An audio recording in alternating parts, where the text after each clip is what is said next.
Lifelong Learning Policy Discourses of International Organizations since 2000, a Kaleidoscope or merely Fragments. Before we get started, let's define some words. What does it mean by lifelong learning? Lifelong learning, according to the UNESCO Institute of Lifelong Learning, is the ongoing, voluntary, and self-motivated pursuit of knowledge for either personal or professional reason. Next is the definition of a kaleidoscope. It is a toy consisting of a tube containing mirrors and pieces of colored glass or paper whose reflections produce changing patterns that are visible through an eye hole when the tube is rotated. Now that you've learned the meaning between the two, how do you think international organizations' policy discourses on lifelong learning is like? Is it a kaleidoscope or just a collection of fragments? Let us first identify the four international agencies that emerge as significant stakeholders in global educational development since the year 2000. Let us start with the European Union. The European Commission published a memorandum on lifetime learning which kicks off a broad policy discussion on how to achieve lifelong learning. They created an action plan that underlined the importance of non-formal and informal learning being recognized and validated.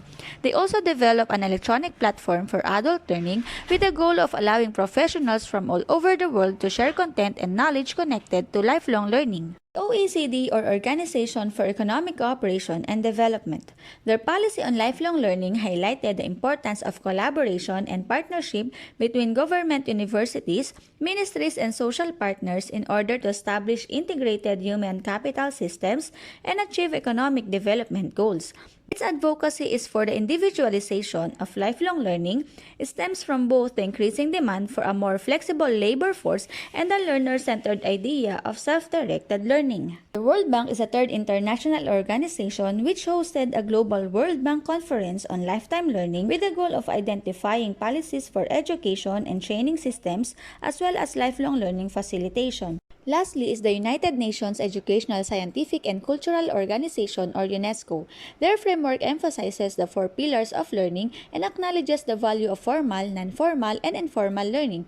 They also advocated adding a new component of lifelong learning, learning to change, which emphasizes the need to learn how to bring about social change.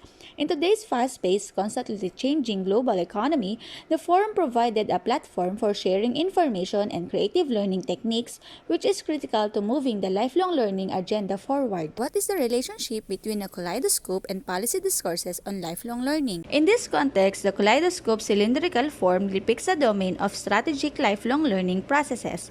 Its mirrors, which contain moving and coherent materials, symbolize the various international organizations' tools, artifacts, and conferences. The global socio-economic developments are the light that shines through at the end. The range of colorful patterns that symbolize the international organization's discursive articulation. Thus, policies relating to lifelong learning have evolved into a kaleidoscope since the year 2000.